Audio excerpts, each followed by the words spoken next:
Hello, everyone, and welcome to episode 221 of At Odds with Wrestling. Joe and Adam here. Adam, hello. Hello, Joe. Merry Mizmas to you, sir. Let's not make that a thing. It's a thing. It's a thing. I hope that between now and next December, The Miz releases another Christmas movie. That's the dream. Well, I was saying this, not to spoil what we had to watch for homework this week, but I was looking at The Miz's IMDb just to see if there would be enough movies to pad out watching stuff, but sadly there's not. He was only in 5 Marine movies and these 2 Christmas movies that we've watched, and then he's made guest spots, one-offs on different USA Network TV shows. Ooh, there might be some meat on the bone there. Yeah. I guarantee you one of those Marine movies is set in Christmas time. You know how Die Hard claims to be a Christmas movie because there's a Christmas tree in the background? There's got to be a Marine movie that's under similar circumstances. Well, I know one has Becky Lynch and Shawn Michaels in it. That's all I know. We'll do the film. What do you guys call it on Longbox? The film viewer of Mike Mizanin. Mm-hmm. That'll be the Patreon show, one of the two. Of this Patreon show? Yeah, of our, the very famous At Odds Patreon. You know how we do we each pick movies every month, and right. We go through old episodes of PWI Insider. That's where all Adam's information about Japanese wrestling lives. That and old Nintendo games and PlayStation 1 games. Right. You and Tim get working on that. All right, we'll do. So it's a light show, but we got a lot to cover, Yeah, Adam opened the floodgates and invited everyone and their mother to call in this week, so... I only invited the people that I gave picks to. Anybody else going into business for themselves, that's on you. Okay. For having a popular show that people want to listen to. No, I don't know what's up with that. Oh. You were giving me shit about not mentioning the show on whatchamacallit. I'm glad I'm doing this now while we're on the air, right? Uh-huh. So Sunday, there was a Elon Musk, right? I've heard of him, yeah. So he did that thing with the poll, Uh-huh.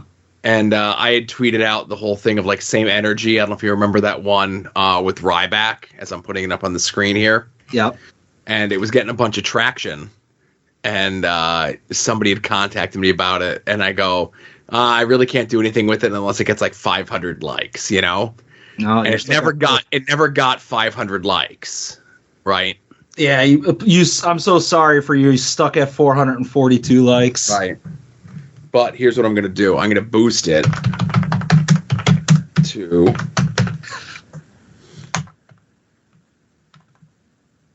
I put out a poll and 100% vote to get me off of this show. Can you believe that? 100% vote. Of all the bits that you do, that's the one that I like the least. I'm just trying to give the people what they want. You won't let me. With the very listen, the door's right over there. You're free to leave at any time. Since when? I always felt like I was a prisoner. Listen, we can wrap up right now, and I can go to bed early. You know what I mean? Well, maybe when the gender-neutral monarch's over with. Oh, okay. That's my legacy. So when the tournament's over, we'll talk. Gotcha. So hopefully the people... So look, now while it only had... Because now that you could see how many things that you get, right? Yeah. How many impressions.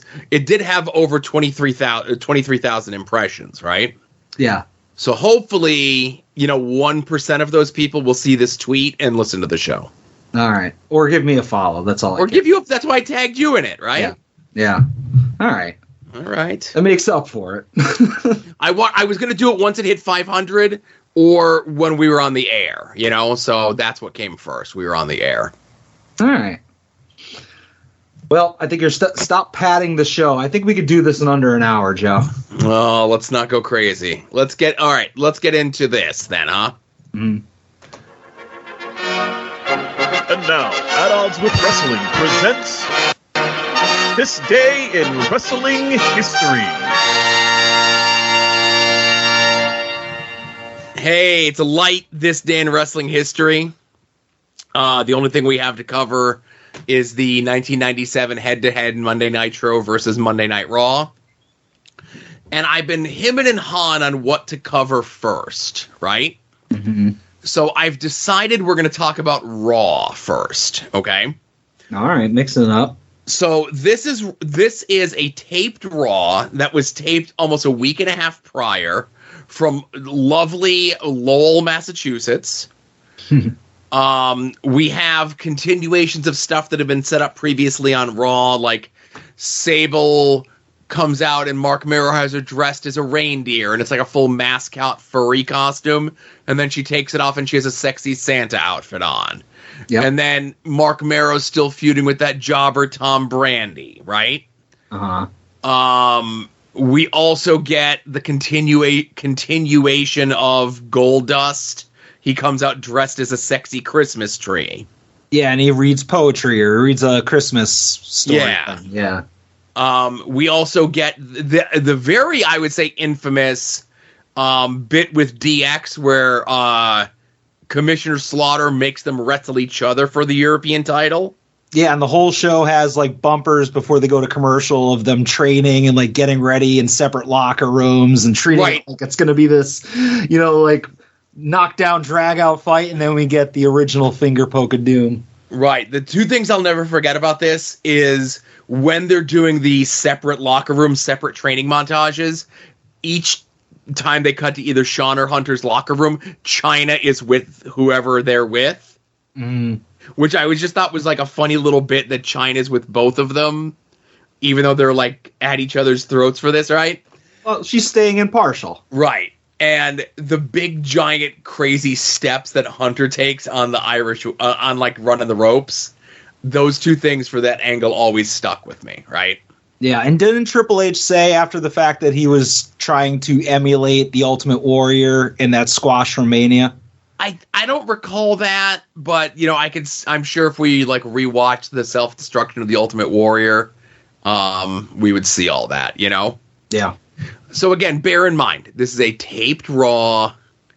It was taped a week and a half before from like a building that has a balcony, and you could like it just has like it's like a theater, and you can see the roof. They always say on our Vantage Point podcast, if you're watching an episode of WWF TV and you can see the roof or the walls of the building, then you're in a bad thing. Like when you can see like the gymnasium floor, like the gymnasium ceiling, or you can see the basketball hoops put up in the background, you're in like the bad era of WWF, Yeah. Right. But this is what I was looking up before. So there's a bit on the show with Santa, okay? Mm-hmm. That's my present. Well, I gotta tell you something, little boy. See that little boy? You're definitely not Sable. No kidding. Somebody Don't know what Santa Claus wanted for Christmas this year, little boy. Well, anyway, while I'm here, why don't you tell Santa Claus and everyone here tonight what you really want for Christmas? You're not the real Santa Claus. What do you mean I'm not the real Santa Claus? It's very clearly Steve Lombardi. That kid's not feeling really oozy today, is he? Right. Again, in Lowell, Mass, wearing a San Francisco 49ers jacket. That's right. It's one of the Sultan's kids. And everyone was trying to figure out if that was Jimmy or Jay, and nobody could figure it out, So that's very funny. That's their first appearance on Raw. So... I don't know why I saw lots of tweets about that guy eating Cheetos. I don't know why that got exposure to that. A Bobby doll and Tiddlywink. And Austin comes out and he stuns Santa, right? Yeah. And I remember at the time, like, I wouldn't say being upset about that, but everyone's like, oh my God, Austin stunned Santa. And I'm like, didn't we see like 911 chokeslam Santa at like an ECW show like 3 years prior? Yeah. So... like a lot of the ECW infiltration stuff is coming in to WWE, and we're like a week or two away from like really WWE hitting its stride, and a lot of it has less to do with WWE at the time and more so with WCW and Nitro, specifically this Nitro. So this is the go-home show for Starrcade, right? Starrcade 97, which in and of itself is an infamous thing. It's a 3-hour Nitro, and over a half hour of the episode of Nitro is the NWO taking over Nitro, taking down all the WCW signage and putting up NWO signage. Yeah, I remember that took forever. Right. So there's no matches going on during this, okay? Mm-hmm. And this is one of those other moments that I'll never forget. Well, as they're doing like all the whatever, like taking all the signage down for WCW and putting all the NWO stuff, there's a part where Rick Rude just starts yelling pyro, right? Like he wants them to put the pyro off. And he just keeps repeating it over and over again. And that just really stuck with me. But like in retrospect, this was so overall head to head, Nitro still wins for the night, okay? But these 2 quarter hours where they were doing this were the first time that Raw had beaten Nitro in almost 2 years.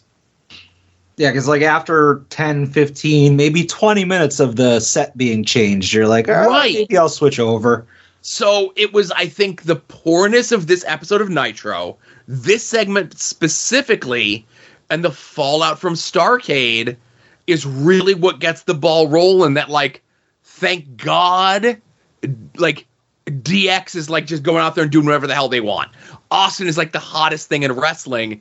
And like now you're just like, you're actively pushing eyes away from your product to go watch this other product that is on the come up now, you know?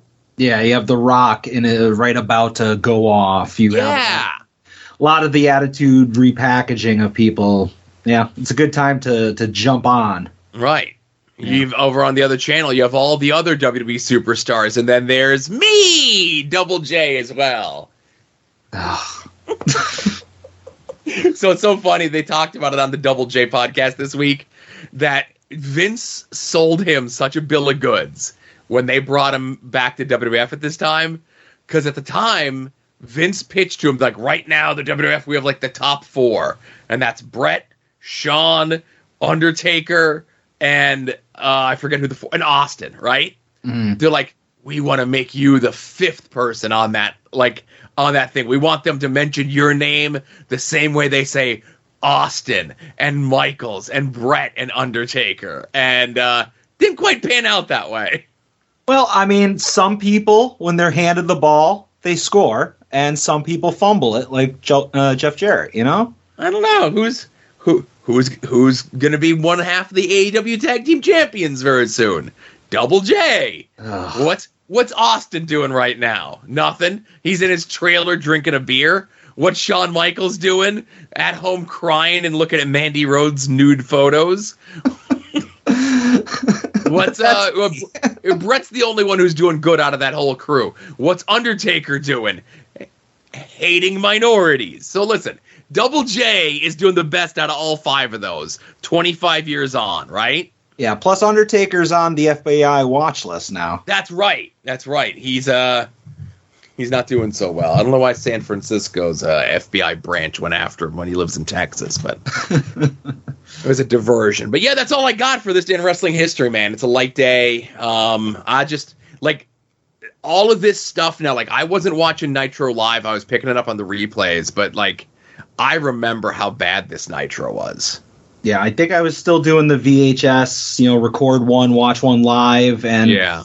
We're right around the point where I was started watching WWE live and taping Nitro, because for the longest time I was watching Nitro live because that was the more exciting show. But I think around this era is where I flip-flopped. Yep. I think it might have just been like when DX formed. Mm-hmm. Well, like I said, this is, the Kane Undertaker stuff starts hitting a fever pitch. They're doing the build toward the Royal Rumble. And the Mike Tyson stuff is going to get announced on TV within the next week or two, Yeah. And these are all just all the pieces just start falling into place, Mm-hmm.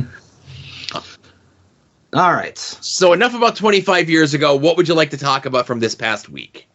I'm going to keep things pretty quick and pretty light because I'm confident in this show's ability to get in under an hour. I'm going to start with Dynamite, and I'm going to ask you and everybody that's listening, why is Tony Khan trying so hard to make Swerve not cool? You know, we had this segment where, I don't know, I'm an old, so Rick Ross? Is that who it was? That is who that is. All right, Rick Ross is going to mediate face-to-face between Swerve and Keith Lee. Keith Lee comes out first. Rick Ross says, "You're a big motherfucker," which was kind of funny. For whatever reason, Swerve's entrance took forever. And then Parker Boudreaux jumps Keith Lee, and this is another example of another random trustbuster person being used as like a surprise and an angle. Because before we had the one dude, one of Tony Pepperoni's boys, be fake Sting. And then like some dude who's made lots of poor choices in his life joins in and like jumps in, has just got tattoos all over his face and everywhere. Was there nobody on the AEW roster that was maybe not being used currently that they could have maybe had be Swerve's heaters? I don't know. But, you know, at the end of the day, Swerve's still super cool because Ed told me he is. But that whole segment left my, like, scratching my beautiful head. It was very weird and awkward. I don't think either one of them came out looking better. So, okay. Aria Daivari did put a tweet out explaining that he lent Parker Boudreaux, it's Harlan, his name's Harlan, to Swerve. And what the hell's the name of Swerve's new group now? It's like Mogul Unlimited or something. I knew the Mogul part, but I didn't catch the rest of it. Yeah. The bits where Harlan was doing offense against Keith Lee were really bad, right? That other guy who's like has like the cornrows and the facial piercings and like his entire face tattooed. I guess he's a former baseball player or something. I mean, if he did, he never made the pros with those tattoos. Like I would. No. For sure, he didn't. Hang on. I could find out who that other guy was. Yeah. I mean, while you're doing that, the Cinderblock spot was cool, but Cinderblock spot was cool. And no matter what they try, I really feel as though, in spite of all this, Swerve still comes off as like one of the coolest guys in all of professional wrestling. Oh yeah, I mean he exudes cool, but it's just like they're actively trying to put a regulator on his coolness. So they're like, man, you might reach critical mass of coolness, so we need to pair you with two chuds to try to like just keep that down a little bit. I'm trying to. There's other people that are yelling at the TV that they listen to this on, right? Yeah. I'm trying to find where the thing is with that guy. But so. If they can use Swerve to attempt to get these other two guys over, then by all means. I know Tony's really high on Harlan, and listen, I don't see it, but it's not my company, so it's not my money on the line. He could do whatever the hell he wants. I could just choose not to watch those segments, you know? Mm. Okay. And whatever you say this guy's name is, I'm going to forget it as soon as you say it. No, I know. So I'm doing a lot of work for nothing, right? Yeah. Just okay. Face tattoo guy's fine. His name is Grandin Goetzman, Goetzman. Sure. Okay. He was a double A. He was a triple A guy, and he was like off the bench for the Astros. Oh, fucking heel heat. Right. Fuck the Astros. Fuck that guy. Right. Oh. So like he was a player like maybe let's say like 3-4 years ago. He's been in like whatever the Nightmare Factory training or whatever for the better part of like the last like year, and he's been at the last 2 months worth of TV waiting for them to make this this debut with this angle, you know? Yeah, so like maybe in like a year, by the time we get to Nightmare Factory Showcase number 7 or something, you'll see his matches. Right, Grandin Goetzman. There you go. Is that his shoot name or is that his gimmick name? That's his working name. Okay, I was gonna say. Oh no, that's a shoot name. That's a shoot name. Sorry. All right, it's ridiculous either way. So, speaking of Dynamite, I got bigger things to talk about from that, but I finally figured out how Tony Khan can make me care and not say that MJF's promos are bad. And how's that, Joe? By not letting anyone else cut promos on the show. Because anytime anyone else cuts a promo on the show, it's infinitely better than whatever the promo that MJF cut was. Just by sheer relation, you know? Okay. So if MJF is the only person on the show who cuts a promo, then by de facto it's the best promo on the show. I mean, MJF, was he the only person to do like an in-ring? Or because I feel like lots of people did promos last night. Well, so that's what I'm saying. So Okay. Danielson's promo was better than like MJF had like the little backstage gimmick after the cameras caught up with MJF last week, and here's what he had to say about Danielson, and then they showed MJF watching on the screen backstage in his Hanukkah suit, right? Yeah. Okay. So they show that backstage promo with MJF from last week on this week's episode, but Danielson cuts a promo in ring. That's better than MJF's promo. Ethan Page comes out. Better value MJF comes out and cuts a better promo than MJF. Stokely comes out. Stokely, you raggedy bitch. Stokely calls Danielson a raggedy bitch, and that was awesome. Ricky Starks comes out and cuts a promo 100 times better than MJF's promo from this week. So if no one else on the show cuts promos, backstage promos, in-ring promos, stage promos, nothing, then by default MJF has the best promo on the show. And I thought that Sanjay Dutt's rap was awesome because of how bad it was. Yeah. Because the heels aren't supposed to cut cool raps. The heels are supposed to like do stuff that sucks and think it's awesome. Mm-hmm. So like he's doing this off-key rap about Double J, and it was the best. Moxley had a good promo as well. Moxley had a good promo last night. Yeah. All these guys have these great promos, and then by default, MJF has like the 6th best promo on the show because he's, just okay. Yeah, like I already trademarked my show idea, which was Oops All Promos. You could have MJF on a show where there's no promos. I think that would be a good counter to my indie show. Run them the same weekend. Right. Yeah. Well, it's good to see that your boy Ricky is going to be paired up with Jericho. I'm sure that'll work out well for everybody. But it looked like they're going to tease at the very least, we're going to get Action Andretti and Ricky against 3.0. So that'll be a fun match. Yeah. All right. Well, hopefully whenever Ricky gets his 1 out of 3 wins against Jericho, it'll be with a finish we can see again. I'm not holding out hope for that. Yeah. I'm going to stay with Dynamite, and my other thing I'm going to talk about is the main event, which was a really, really good match between Shida and Jamie Hayter. The match kicked ass. My only complaint, other than the fact that Shida didn't win and become champ again, because Shida might be breaking into my top 10. We'll talk about that another day. But ooh, baby. Yeah, and I already know who's getting bumped out, but that's a discussion for Patreon.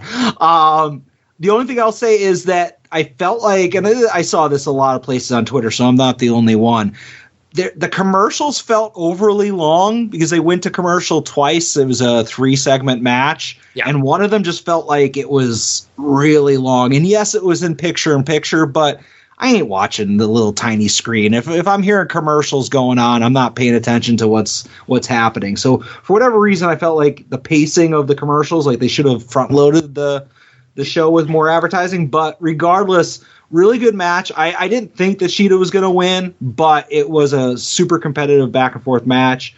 Props to Hayter. She's not. I was about to say she's not winning with the help of Britt Baker, but yeah, Britt's in there. But it's not like Hayter's like a chicken shit champion. Like she's going toe to toe with her competitor. So I really like the match. It's easy to say, oh, it was a really good match, like for the women, or a really good girls match. No, it was a good match. Yes. Regardless of whether it was men or women. I enjoyed it. Great way to main event. It was fun that it wasn't the 9:30 match, cut in half and then having the men at the end, or an MJF promo to end the show. Really good way to end Dynamite. Yeah, I'm with you. I had this on my list as a really good match. I'm with you in regards to the commercials. That's just poor planning. That's no fault of the competitors, of course. No. Right. They should have, front loaded the commercials exactly as you said. But if you have a VPN and pay for the version of Fight Plus where you can watch the show without commercials like I do, then that's not really an issue. Yeah. The other things that I would have to mention about this match was they were really laying it into each other, which was awesome. Obviously I didn't think Shida was going to win, but this was Shida was the one who could give Jamie that sort of match that can main event a live episode of TV and get people talking and get people caring. And and obviously ratings, whatever. But I think that quarter hour for the show went up 150,000 viewers from the previous quarter hour. So it's a draw if it's good, and I'll say this, with the post-match shenanigans, Boar, I'd keep an eye on my back. I think Saraya might be coming for your crown. I'm just saying. Listen, Adam, can I get a little greasy with you? Oh, by all means, buddy. Happy to have you on board. Let's do this. Okay. Listen, I'm just making a statement, okay? Respectful statement, I'm sure. Very, very respectful, okay? Yeah. Since becoming the champion, Jamie Hayter's pants aren't as tiny as they used to be. That's just, again, we'll do with that information what you will, right? Sure. Big fan of not on Dynamite, I think it was on Rampage, but suit coat or sports jacket Shida, that's a good look as well. I'm a fan of that. That's what made me think that I had to change my rankings. Okay. Yeah. So the other thing I want to talk about is from SmackDown this past week. And this would be the segment that everyone's been talking about. They had the shirts there for this person. It was a big moment on SmackDown, even so much that one of the writers was teasing it earlier in the day, saying oh boy, you better watch SmackDown this week, right? Mm-hmm. And that was the on-screen in-building debut of Uncle Howdy. So, if you remember from last week's SmackDown, as we all do, LA Knight put on his detective hat and figured out here's all these times where I got beaten up backstage, but here, look in the background, there's an Uncle Howdy mask, or here it is again, and here it is again. So he goes into his locker room. It was the show image last week, or it was the Bray Wyatt shirt, and the lights go out, and then he puts his cell phone camera light on, and then he sees someone in the thing, and then right before SmackDown last week, World Wrestling Entertainment's TikTok got hacked with that video. Oh, they got hacked? I hope they got the access to the account back. That's what Michael Cole said. And it was definitely not a fetish video. It was Uncle Howdy had LA Knight taped up and duct taped in a room and was very seductively touching his face and chest. Again, I'm just saying, not a fetish video, but a kidnapping video, I guess. How many times do you watch that video, Joe? About 5 or 6 times. So then LA Knight comes out, and he calls Bray Wyatt to come out, and Bray Wyatt comes out. LA Knight beats up on Bray Wyatt, and then all of a sudden, Uncle Howdy comes out. And Uncle Howdy just comes out in the staging area, and he's holding the lapels of his jacket, and then he tips his hat, and then we go to commercial. I make a lot of excuses for this angle because I like LA Knight a lot. But this is really bad. Yeah. I hate the fact that for a long time I really liked Bray Wyatt. And, man, I don't want. I'm sure he's fine with money. You know, like I don't want to speak for the guy, but like I kind of wish that he never came back because this is all ruining him in my mind. We're further and further removed from the Wyatt family, and we're far removed from the Fiend and Firefly Funhouse, which I was a defender and apologist of. But I hate every second of this. When I saw like the laughing, like the chuckling that wasn't matching the laughing that was going over the radio or over the PA. Very Shockmaster-esque. Yeah, and him doing the tip of the hat, my lady, with the top hats that has barbed wire around it. Oh man, I hated all that. Like that was one of those things a lot of people talk about, like being embarrassed to watch wrestling. Like, can you imagine somebody walking in that's not a wrestling fan and catching you watch that? I'm glad I live alone and that I would not be caught watching that, but because I was legitimately embarrassed that I was watching it. I wouldn't say I was embarrassed watching it, but I could recognize that like this is completely off the rails at this point. And I think it was Joe Gagney who does a 5-star match game. He had tweeted out saying that it's an amazing feat that somehow Bray Wyatt is going to win worst angle of 2022 without having wrestled a match in 2022. Yeah. Because he hasn't wrestled yet. He returned at, the September pay-per-view? Yeah, whatever. Extreme Rules in Philly, I think, was September, right? You're asking the wrong person. All right. It's almost like we do a wrestling show where we talk about these things. Do you not know me by now? I do know you. Tim and Marcus can tell you what the third match was on a Backlash pay-per-view from 2007. I can't tell you what the third match was from a show last night. Touche. But yeah, Bray Wyatt has been back in WWE for about 3 months now, and he's on TV pretty much every week and has not wrestled a match yet. It's for the best, I guess. So that's all I got. Yeah, me too. That's all I got. So let's get into what you assigned from last week. Yay.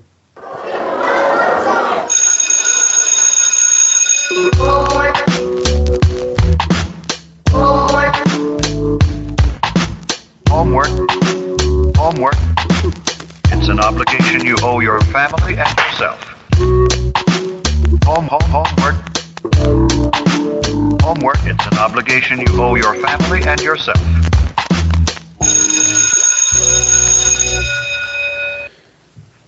So the movie that Adam assigned this week, and if you did not watch it, and again, we call you the lucky ones, was Christmas Bounty from 2014, starring Mike the Miz Mizanin and a bunch of other people who no one cares about. Go to Kevin Hellion's blog at masslibrary.com for his full write-up of this. Yeah, I'm a little disappointed in Kevin. Like, I feel like he didn't like the movie. Mm-hmm. Now, Adam, I have to take you back. This movie is from 2014, but I have to take you back 20 years prior to 1994. Okay? Do you remember the glut of Saturday Night Live spin-off movies we were getting in the 90s? Yeah, like Coneheads and, Wayne's World. Yeah. Sure. So Pat. Right. Okay, perfect. So 1994, we get It's Pat the movie. Okay?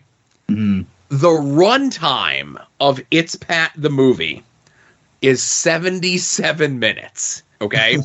Now, you're talking to someone who at that time and still to this day watches a lot of what we still call direct-to-video trash, okay? Yeah. And when I saw a movie that got, albeit a limited, but a theatrical release in It's Pat the movie, and its runtime was less than 80 minutes, I'm like, what the hell piece of garbage is this movie? That, like, this is literally all, like, we couldn't even scrape together another usable, like, X amount of minutes, right? Mm-hmm. This movie, Christmas Bounty, is 73 minutes long.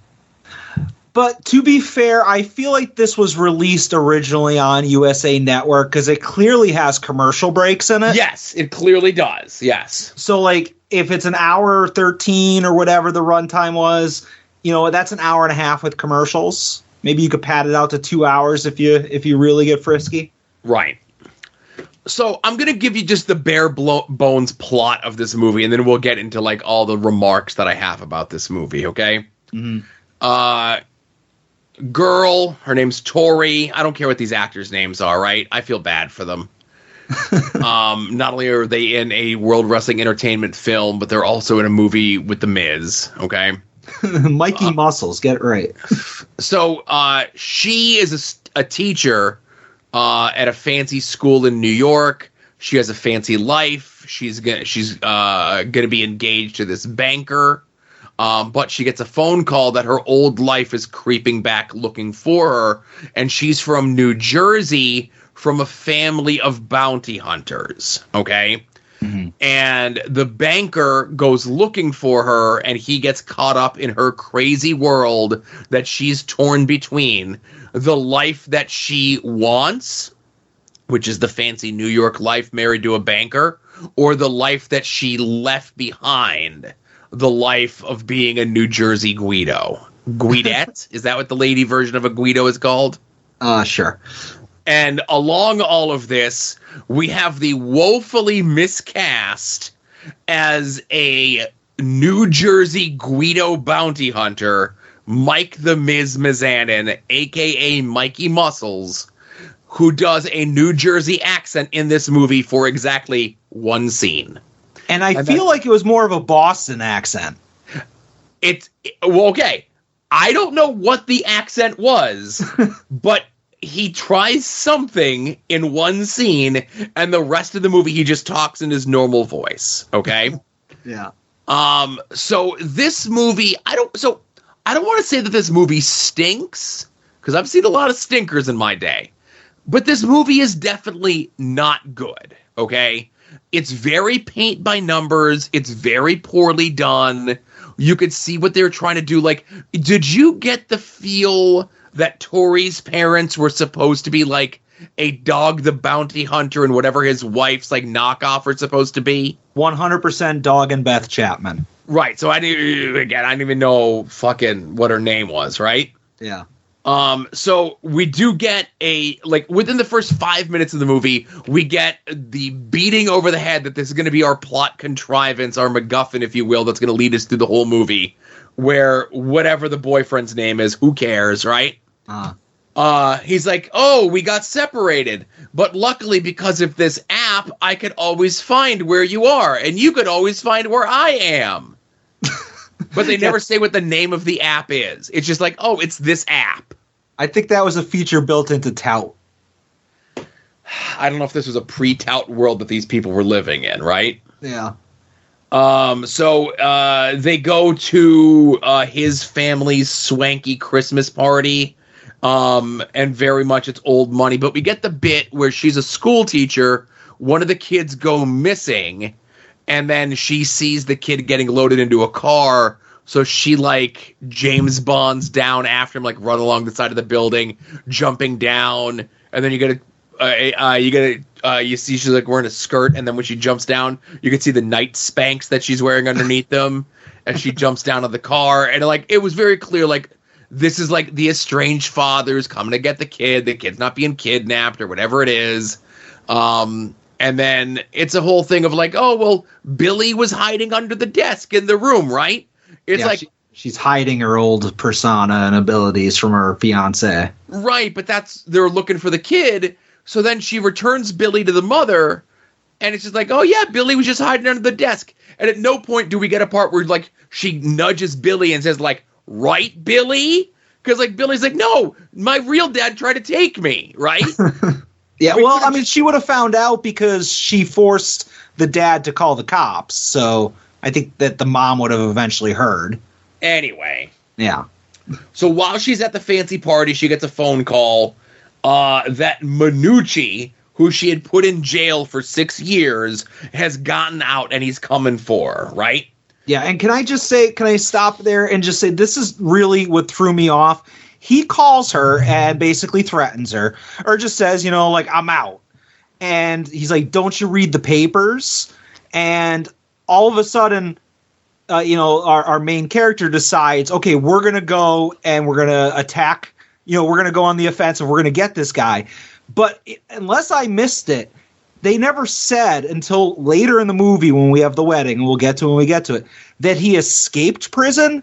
Because I'm like, okay, he got out of jail is all they said. Like, is he on parole? If he's on parole, like, these bounty hunters are committing assault, breaking and entering, unlawful, like, detainment. Like, they're doing all the bad things because just this guy who you put in prison 6 years ago is not in prison anymore. It was very unclear that I guess he was on the lam. Right. So we get the bit where they're like, okay, who knows where? So she goes home to Trenton. That's where we meet the mom and dad who are not Dog and Beth the bounty hunter. And mom comes down and she's like, okay, she's wearing like little bippy shorts and like a low cut top. And Tori acts like the mom came down like naked. Yeah, well, it's that New York Manhattan sensibility that is permeated into her consciousness. Anyway. Yeah. So they're like, okay, who's going to know where Minucci is? Big Donna. So we got to trail Big Donna. Where's Big Donna? She's going to be at the mall because she's a Jersey girl. And then they find her car at the mall and her license plate says Jersey Girl, right? Yeah, makes sense. Now it's not until 11 and a half minutes into the movie before the Miz shows up, okay? Yeah. So all of this has happened in the first 11 and a half minutes of the movie, okay?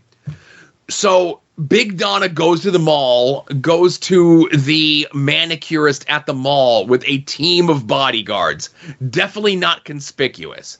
So now, not Dog, not Beth, and the Miz have to take out the bodyguards because, quote, they won't let the bodyguards in the treatment rooms at the nail salon. But, Tori will be able to easily go in there until she's made by her old friend from back in the day, Lizzie the Legs.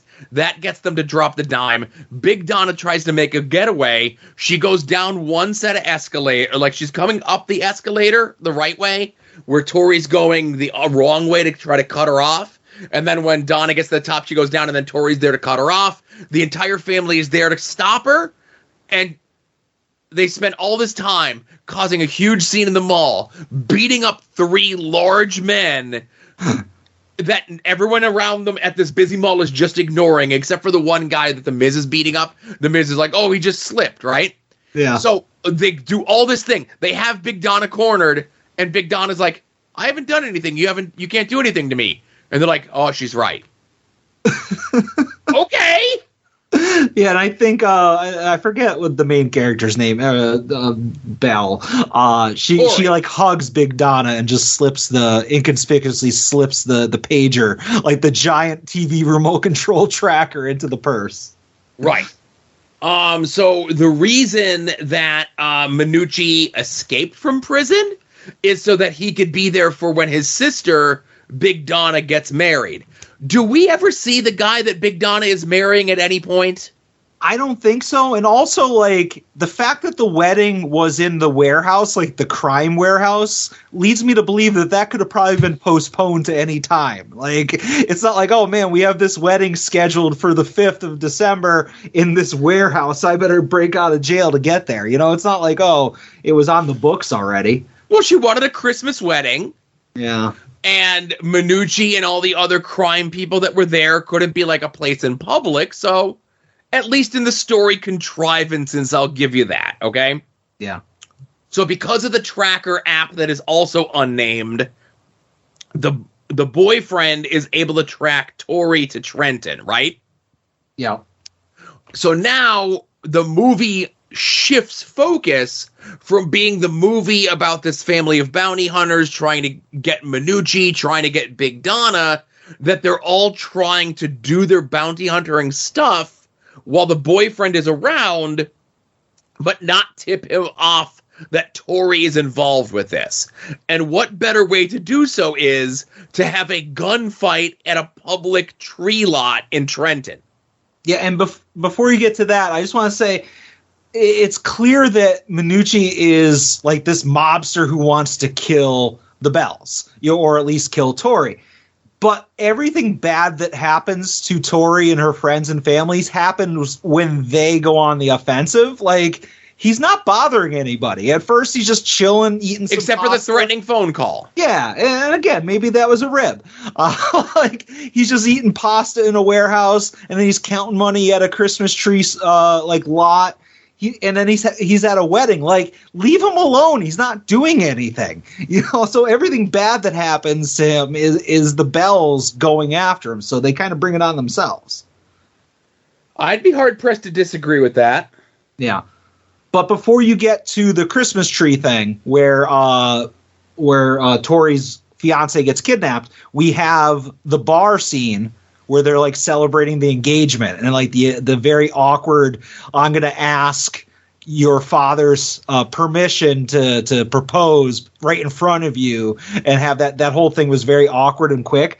But at this point is where we figure out that the Miz is like in love with her, and yes, they used to date, and like he's still holding on to feelings, and he hasn't dated anybody since she left to go to New York like 5 years ago. And I'm like, all right, I've maybe not seen the movies, but I've seen the commercials, and I know the trope. And the trope is that, when she went to New York, she should be engaged to like the mean, like business first, money happy person who's kind of neglecting her. And then when she goes back home to her small town or hometown, like that's where somebody from her past teaches her the true meaning of Christmas or whatever. But like, the Miz is just kind of her ex, but the boyfriend, other than being a complete idiot, hasn't done anything to kind of like make her eyes waver, if that makes sense. But more importantly, it doesn't give us, the audience, like someone for us to root for her to go with.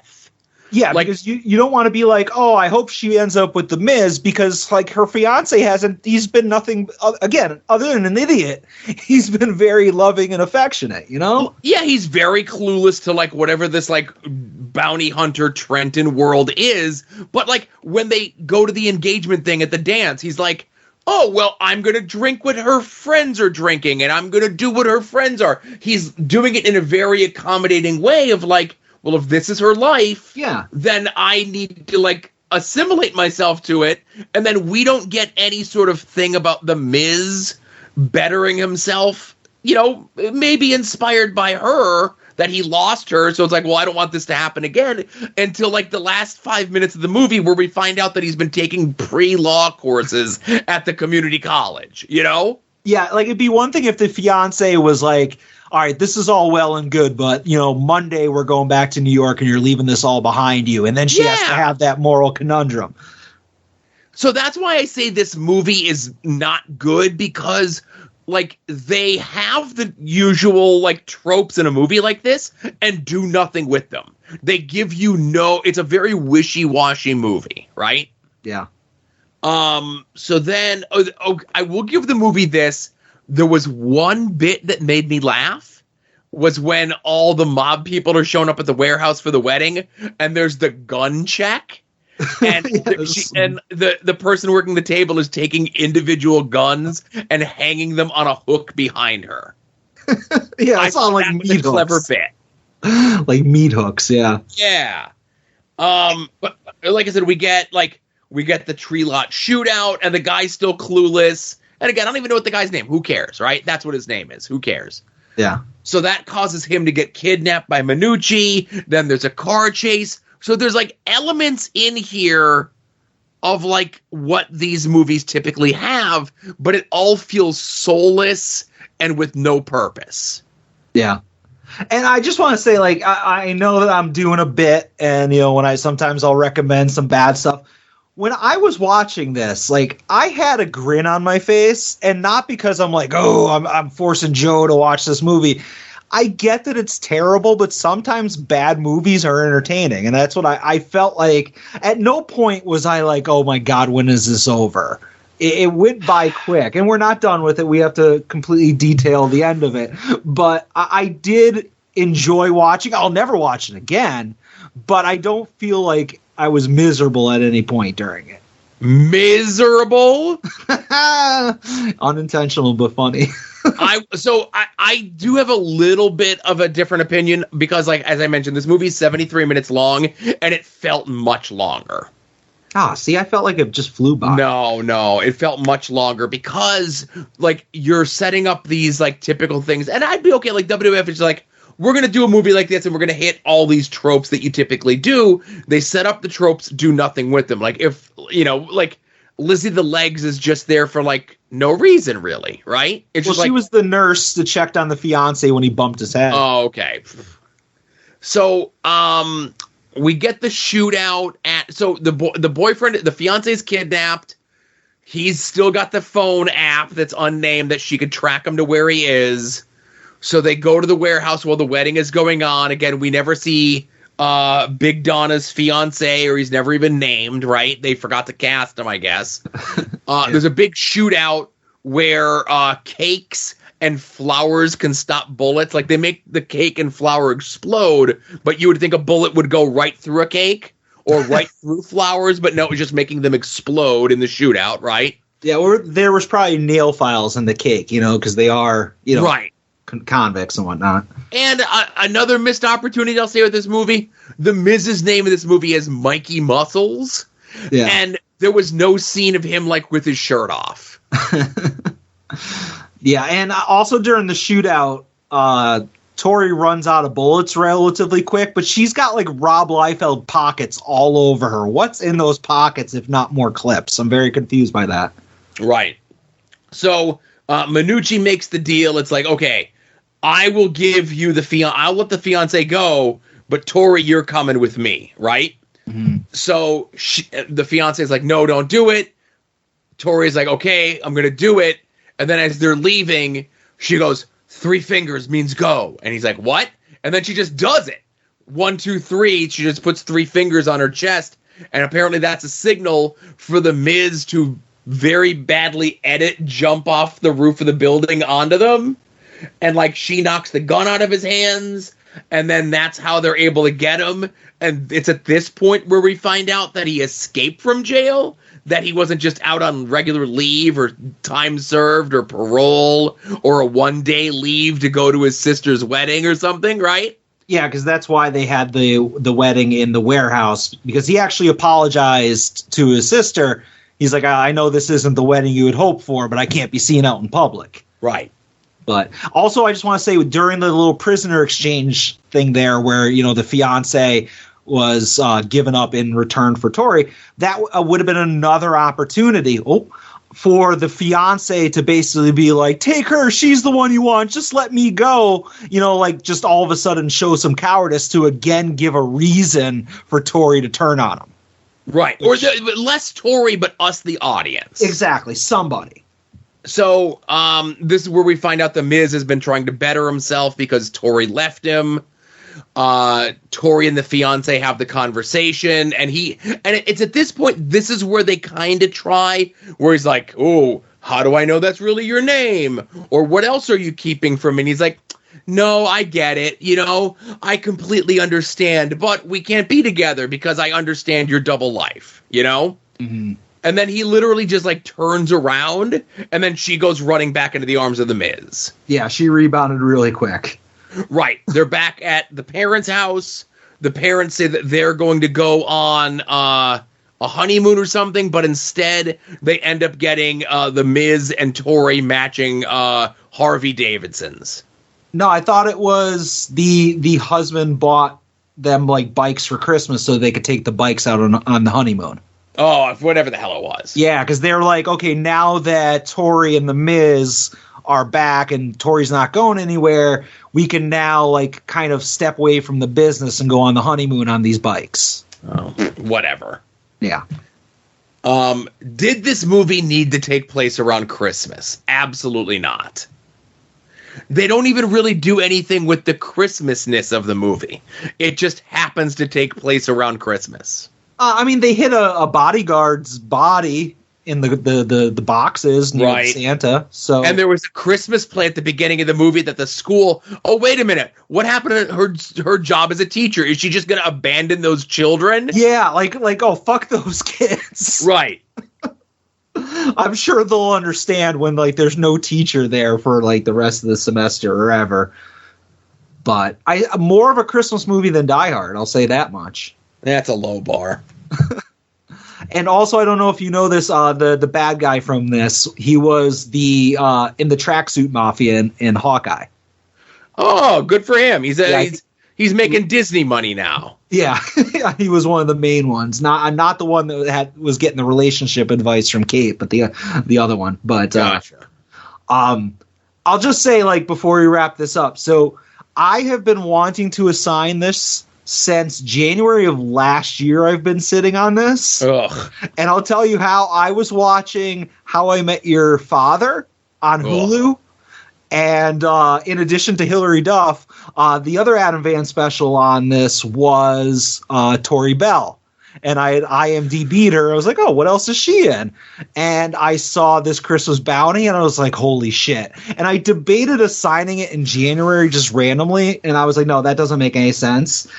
We almost had a Christmas in July where I was going to assign it over the summer, but I was like, I'll just wait until Christmas proper. But I've been sitting on this for 11 months now. I'm glad that you were able to show that level of restraint, Adam. Thank you. I appreciate it. Yeah. But like I said, not a movie I would ever tell anybody to ever watch, but I didn't hate it. Not as good as Santa's Little Helper, though. You know, you're right. Santa's Little Helper was better. Yeah. When we revisit that movie next year, maybe we'll be able to pick more things. Maybe there's a director's cut of Santa's Little Helper. Let's hope not. All right, same movie it is. Okay. So as I mentioned last week, I'll remind everyone here, the what we'll be watching next week is the 1987 World Wrestling Entertainment Slammy Awards. It's available on YouTube. If you just search WWF Slammy Awards 1987, you'll find it. Yeah. Listen, it's going to be a lot of fun. That's all that matters, you know? All right. All right, so let's get into the dozens of voicemails that we have. All right. First up. Hey guys, it's Dewicki. It's Friday morning. I'm currently listening to this week's episode. And I just wanted to say that I think, and I mean this in all seriousness, I think the Mandy Rose stuff was handled with as much class and taste and dignity by Adam as it could be. And I just wanted to congratulate him on that. So I hope you guys have a good week. I'm looking forward to next week's show. We'll talk to you later. Bye. I don't know if my audio cut out or if his did, but he said it was handled with as much class as what? His phone cut out. I didn't understand what he said. Okay. I think he was paying you a compliment. Yeah, if he was saying that I handled it with class, then first of all, thank you. Second of all, of course, it's me. I'm a very classy person. But thanks to Wiki. And I don't know if you saw that Mandy Rose's manager or agent or whatever released a press release to TMZ that in the last week since she's been fired, she's made $500,000 from her fake OnlyFans. Yeah, I did see that, and I've been following the story as it develops. Like, just because it's not like at the top of the news cycle, I have been keeping tabs on everything that Mandy's been doing the last week. Oh, sure, because you're a broadcast journalist. Just that's what I've been telling people. Right, and I don't know if, I know you saw because I put it in the group chat, was that poor Chelsea shut down her actual OnlyFans this week. Yeah, I wouldn't be surprised if, because we all said that this Mandy Rose stuff wasn't an overnight thing. Like, there were conversations that happened in the weeks and months leading up to it. I feel like that is like a new clause in contracts. Like, it might not have been there before, but like if they're drafting up a contract right now with female talent or even men, they're probably saying, oh, by the way, no more OnlyFans or anything like that. Right, and it needs to list, like, it needs to very specifically cite whatever. Yeah. And I'll say this, it was on the Kevin Nash podcast, Click This. Last week's episode, they were talking about the Mandy Rose situation, and they had a WWE contract that I'm sure they've changed, a WWE contract from 2017, okay? And there were 64 items on that contract. Now, again, bear in mind, you are an independent contractor with the World Wrestling Entertainment, but you still need to sign a contract with them, right? Mm. And there was like 63 items of like things that you can't do as a WWE sports entertainer, right? Like, if you do any of these things, we could let you go out of the contract, right? Mm-hmm. I'm not going to go through all 63 of the things, but the 64th thing was essentially, or whatever we feel like. Yep. Yeah. So I'll tell you, just as like somebody who's had lots of employees who worked for them, there's always a company thing that says, like, here are your job responsibilities, 1 through 50. And then job responsibility number 51 is any other tasks as deemed by management. Right. Yeah. Thank you for the call, David. Yep. Next call. Hey guys, it's Charlie Butters. Just watching some old WWE and was wondering your thoughts on this.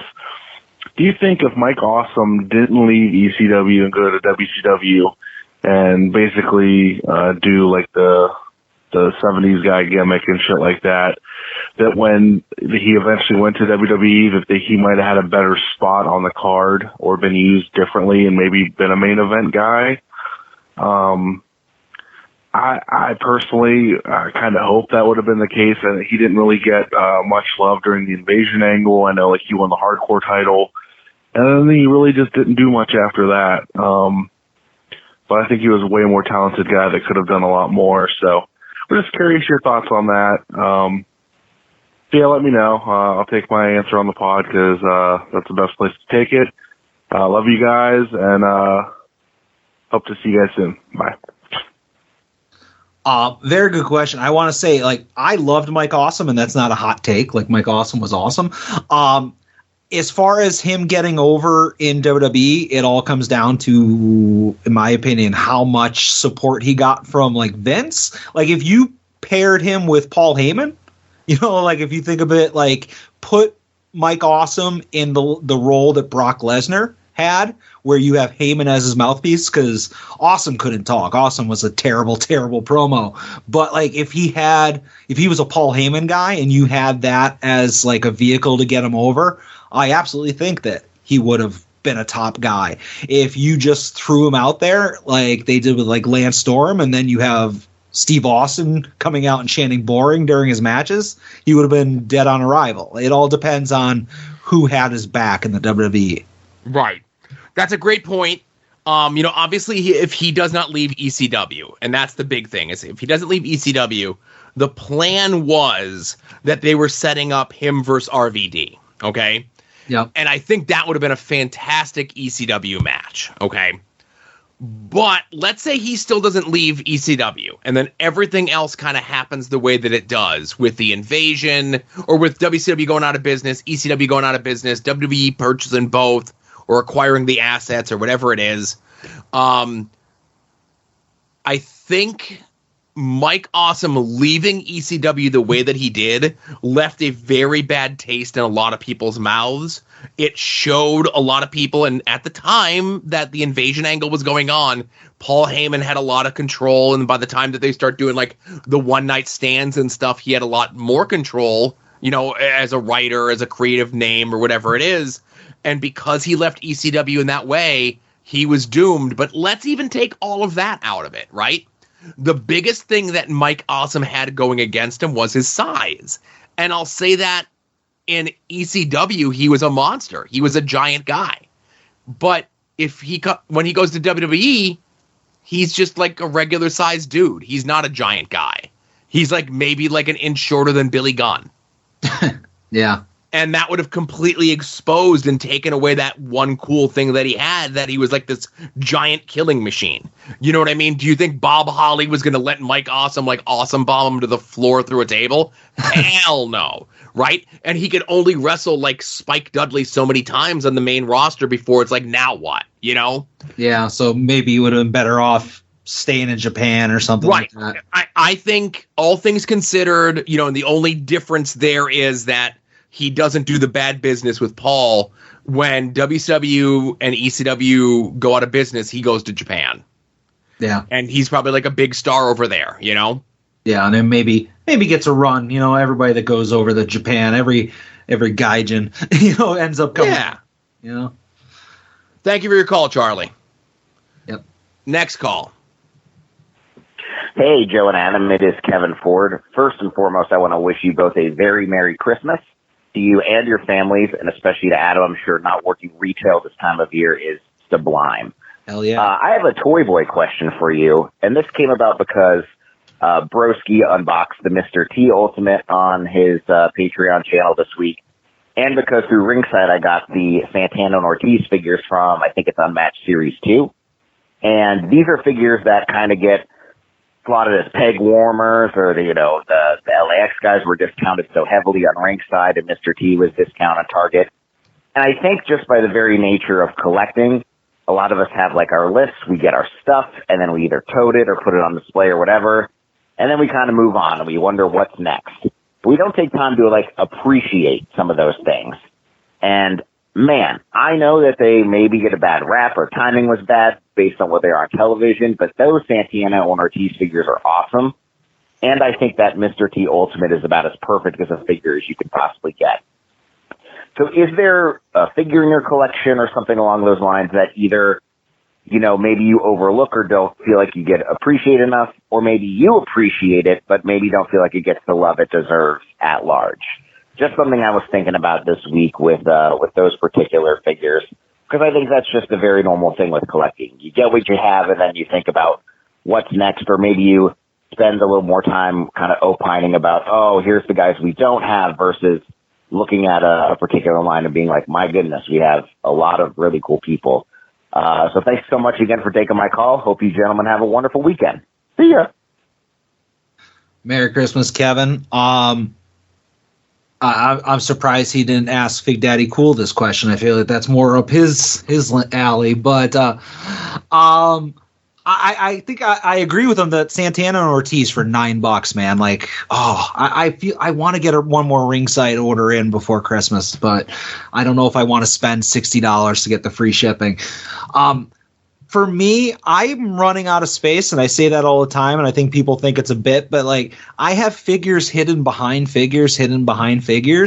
So when it comes to appreciating, like a lot of times I'll be trying to put stuff away and I'll have to rearrange, and I'll discover wrestling figures that I completely forgot I had. Like I'll be like, oh this was a figure that I really wanted and was excited to get a year ago, and I don't even see it anymore because it's behind like 3 layers of elites. So I kind of rediscover different figures every time, and no one thing in particular, but I think when I go and rent my apartment that I use as like a figure display place, and I have the ability to spread stuff out more, I'll be able to appreciate stuff more. But I agree, those Santana Ortiz figures are awesome. Yeah, and obviously I don't collect as much as you guys do, and everything I have is still in box. I just haven't hung it up on the walls yet. But I sit there and I see all these guys like getting, these super discounted things, and on one hand I feel bad that these figures are getting such discounted, and I know Jazzwares tried to get a variety of figures out, and I'm not a business person, I'm not a toy person, but this is some growing pains that Jazzwares and Ringside and everyone else has to go through to try to figure out like what the best figures to put out there and how often to put figures out there. Like one of the things was like, man, we're going to get tons of product out and you're not going to be able to, not so much as keep up with it, but like you're never going to have a want for AEW figures. Like we're going to get variations of figures out, and we're going to have 2 different lines running it every time. I maybe have seen AEW figures in the wild less than 10 times in the last 2 years, right? Mm-hmm. And a lot of them go to these secondary sites like a Ringside Collectible, and then Ringside Collectible orders high on these things, and now we're selling them for pennies on the dollar. Yeah. So it's not so much as my collection, but like I feel bad that like I would love to buy those Santana and Ortiz figures because they are super cool, and I can't pass up that $8 price. The Mr. Brody Lee, Unrivaled 3, I think. Yeah, it's $5. It's $5. You know what I mean? Like, why wouldn't I just go and buy like 10 of them just to have them? Yeah, have a couple loosies, throw a couple put away, But then I just think to myself, I'm like, I don't have the space, and I don't have that compulsion like other people on the show do. that like I need to get another order in before Christmas. Adam, go order, 12 Brody Lees, and there's your $60 shipping, right? I currently have 2 Brodies. I mean, 2 of that Brody. I don't need it, plus 2 more chases. Right. So I don't need any more of the regular ones. But if I did, I'd jump on it. Yeah. Yeah, I mean, there's figures that are like $5, $8, $10 that, like, for example, that one of 3,000 Storm collectible Liger, which is now finally sold out, thankfully, but it was $10. And I'm like, I don't need a Liger figure. At no point in my life have I ever said, ooh, I need a Jushin Thunder Liger figure, especially not one based on his debut attire. But I'm like, it's $10. Yeah. So, like, I'm glad that I pumped the brakes on that. But as far as Santana and Ortiz go, and the thing about them being peg warmers, I'm pretty sure they're getting paid whether Ringside sells it for $30, they sell it for $4. So don't feel bad for them. If anything, when you go and buy the set for $9, you're probably helping them out more than it just collecting dust in the warehouse, Right. But thanks for the call, sir. Yes, thank you, and have a Merry Christmas this weekend. Next call. Hey, guys, it's the Wiki. I'm calling to leave my nominee for the gender-neutral Monarch of At Odds tournament for the Hit My Music podcast. We're going to go with somebody who was actually a guest on Hit My Music and has had a really good year, Jaden Newman, who I believe won the SCI this year. So yes, Jaden Newman officially entered into the At Odds gender-neutral Monarch tournament. Talk to you guys later. Bye. All right. Cool. So I guess this is how people are submitting this information for the tournament. They're calling in. I said last week that people can call in. They can DM me. They can mention it on their podcast. I'm sure, we haven't finished the calls yet. I'm sure more people will let us know. And I also got a couple messages from some folks. So we might have the first 8 competitors known by the end of this episode. We'll see. All right. Well, again, when I hope you're taking notes, because like I said, I don't screen these calls beforehand, I have it all right in front of me. Yep. All right. Next call. Okay, so I'm going to go with Derek Dillinger. I mean, why is there a surprise there? He's the only one for this show. No, I highly disagree. I think we should go with Wes Barkley. Wes Barkley had a monster year. He gotten AEW Dark matches. He just got that win over Broke. Yeah, he got that momentum rolling. We need to ride that wave with him. I mean, I think it should be Alec Price. Of course you would. What do you mean? Of course I would. You're not picking Alec Price for ability here. Let's be honest. But he's very good. I mean, Derek Dillinger is very good, which is. I mean, could we go with anybody better? He's a champion in multiple federations. He's just as handsome as Alec Price, and he has Ziggy with him. I mean, come on now. Come on, we can go with better than Derek. We can go with Wes Barkley. He got the ability of Derek Dillinger. He got the good look of Alec Price. He got that total package. And again, we need to ride that wave. Better than Derek? Have you listened to yourself? My God. I still want to know I'm being called out about. Thank you very much. No, I really think Derek Dillinger is anybody else that Guys, I got the perfect idea. We're going to pick Derek Dillinger. Nobody would think that it's going to happen, and it's perfect. What the fuck, dude? What? I just said that. Nobody fucking listens to you, Josh. Trust me, this is how it's going to go. It's going to be perfect. We're going to win the whole thing again, and we're going to get another cool prize. God damn it. Look at the way I walk, look at the way I talk. Women's don't cover cause niggas be throwing with salt. Now that I got the sauce, I'm on the hallway older than Randy Moss. Niggas are getting moss. Proof that we don't screen things in advance, but that was our friends from Indie Wrestling Guide with, I think they did a little bit, Joe. Yeah, they did a little bit. I don't know how everyone got on the call at once and were able to put post-production music in there, but kudos to you.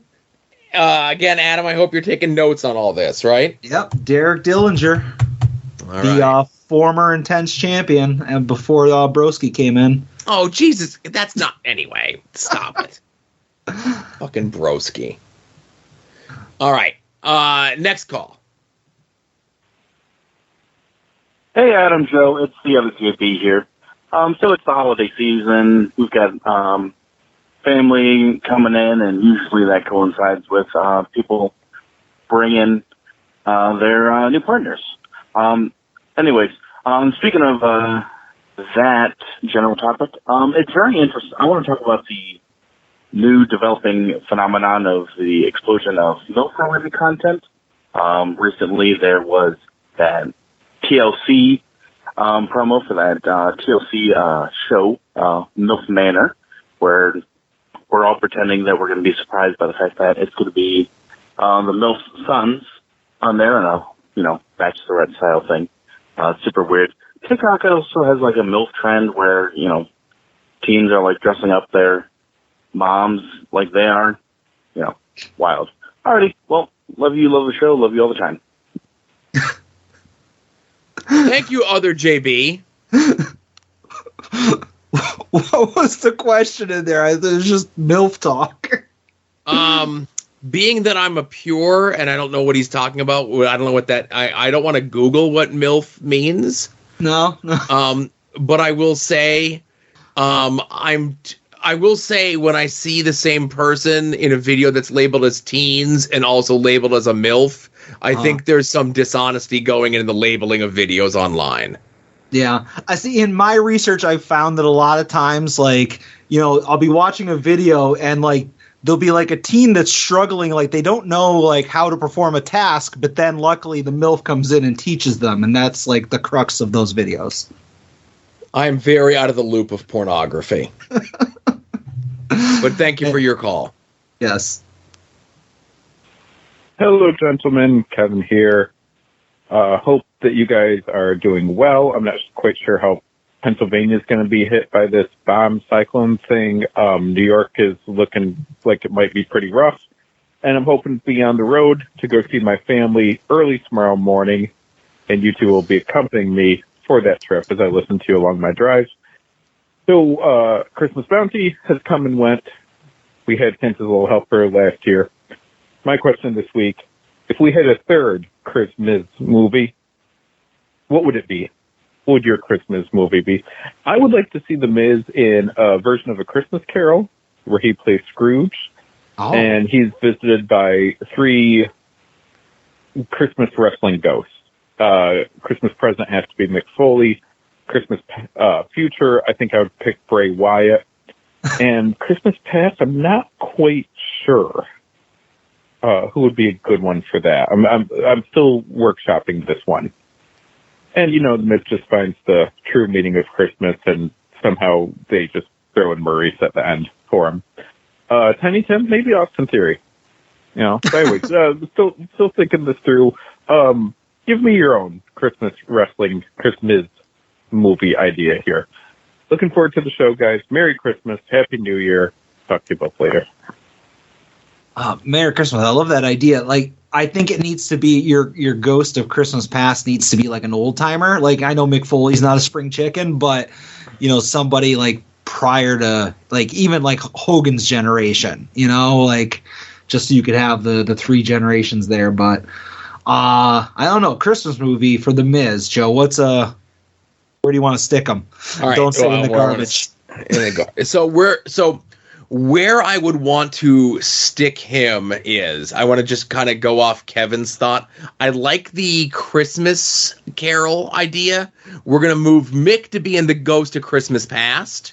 We're going to put John Morrison as the Ghost of Christmas Present. And we're going to put Uncle Howdy specifically as the Ghost of Christmas Future. And we're going to get Damian Sandow as Jacob Marley. Okay, I could see that. You know what just popped into my head? It's a cliche thing. I want to have a Christmas Vacation redo where The Miz is Clark W. Griswold. Okay, so here's my thought process. I'm kind of in the same ballpark as you, where it has to be a thing where it's The Miz as the character he plays on wrestling television, okay? Yeah. But also The Miz as the character that he plays on his reality show, okay? Yeah, and Beverly D'Angelo is just Maurice, and the kids you can change in every movie. in every No. So the idea is that we're throwing in elements of like a Christmas Vacation, but we're also throwing in elements of like, let's say, Jingle All the Way, okay? Where the Miz has to get some sort of hot present for his kids, but he has to work out getting that present with part of his wrestling schedule. So you can get a bunch of cameos. You get a bit of like, he goes and sends some like road, like some stagehand or something, or like some producer out to get whatever the hot toy is while he goes out and has his match, and they get the wrong thing. Okay, well, we're going to go to the next town. So it's a road movie because they're going to all these different towns for house shows and Raws and pay-per-views and stuff like that. And it's like, and then this is how you can cameos in there, right? It's like, Raw's in this town, but then we're going to be in this town. And then he's mapping it out. He's like, okay, in between here, there's a toy store there, right? And he goes to the toy store to go get the thing. And turns out like Broski's there as a cameo. And he just bought the toy, right? And Miz like, you don't even have any kids. And Broski's like, you know how much I could flip this on Whatnot for, dude? Whatever, right? So then it's just like this whole thing where Miz is fighting really hard to try to get these toys for the kids, but the thing that their kids really want is their dad home for Christmas. It's beautiful. Yeah. It's a Christmas fig hunt. I love it. Right. So that's the name of the movie, A Christmas Fig Hunt. Yeah, and there's like a play. There's like figs, also something Christmas related. Yeah, like figgy pudding or some shit. Exactly. Right? Oh, I like it. Let's trademark this before this goes live. I was gonna say I'm cutting this all out of the show so nobody steals my idea. Our idea. Our idea. Yeah, you get a story by credit. Executive producer. That's all. Executive producer. Sure. Thank you for your call, Kevin. Be safe out there. I didn't know the snow was going to be this bad in like New York. Yeah. But be safe out there. Next call. Hello, this is the strongest man in all the land, Arthur MacArthur. Sorry it's been a while since I've called and kind of been going through some stuff. I'm going to get things figured out, but I'm still here.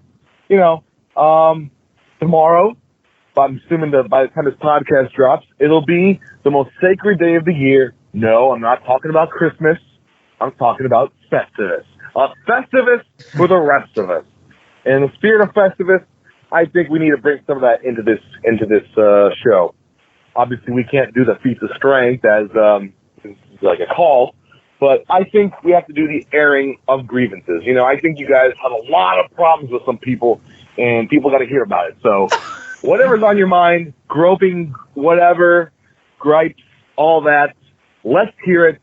Let's air those grievances, and I hope you all have a great Festivus. But in all seriousness, I hope you all have a great Christmas or Hanukkah, whatever you guys celebrate. Be blessed. Man, this is tough because I'm like a nice guy who likes everybody. What? Wait a minute.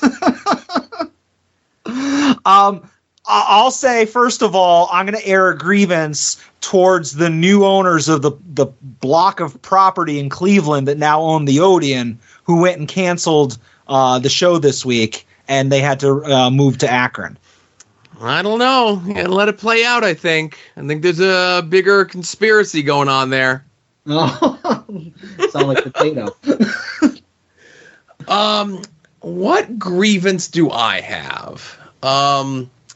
So I have a grievance. Obviously tomorrow or Friday, as a lot of people are listening to this, is Festivus. And there's an LVAC show. And the show was originally supposed to be on a Saturday, and it got moved, or it was supposed to be next Friday, the 30th, and it got moved to this Friday. And obviously with the inclement weather upon us, I've already been told by some people that they're not going to be there, or there's a very good chance that they're not going to be there. So I'm kind of bummed that a lot of people that I'm looking forward to seeing there aren't going to be there, and I completely get it. Still doesn't suck any less. It's the last show for LVAC of the year. So, it's going to be my last time getting a chance to see a lot of people. And, as the weather gets worse and, there are people, and we're going to run down the card a little bit later on, there are people coming from that New York area, and if things are going to get hit that bad, they're probably not going to be there, Yeah. So thanks for reminding me of that, Artie. Yeah, thanks for bringing us all down. That's right. Just kidding. Regular Debbie Downer. I'll see you at family Christmas, Hardy. Oh, it's all mirrors all around. That's why. All right, next call. Hello, Joe. Hello, Adam. This is once again Justin Summers with what's becoming my weekly question here. And I want to know, what is your top 20 favorite video games of all time? Now, for me, like, if I would do it like number 20, okay, I'm kidding again. We're not doing that. I do have a very easy question for you, though. Since it's Christmas this weekend, I want to know what comes to mind when I say Christmas and wrestling, you know, besides, you know, the movie that you just talked about, and Santa with Muscles, which is actually on my list to watch this year, but kind of thinking presents. What presents come to mind? For me, there's two.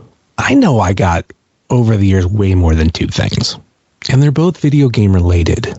Partially because when I first thought of this question, it was going to be to the GameWorks podcast, but I never really asked them. But two video games that I know I got for Christmas, two wrestling video games that I know I got for Christmas. One is WCW Nitro. This game is well known of sucking, but what made this game even worse for me is I got it for PC.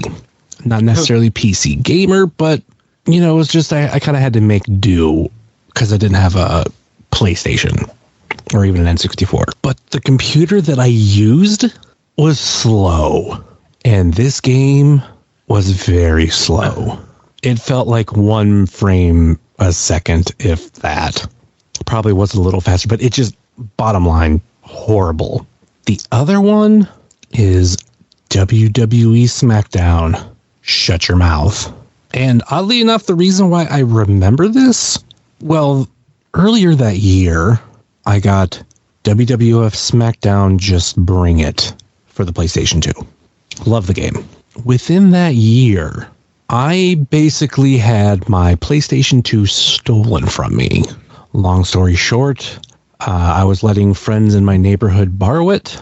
I let the wrong friend borrow it, and I used that word very loosely because they were a newer friend and they didn't live in my neighborhood.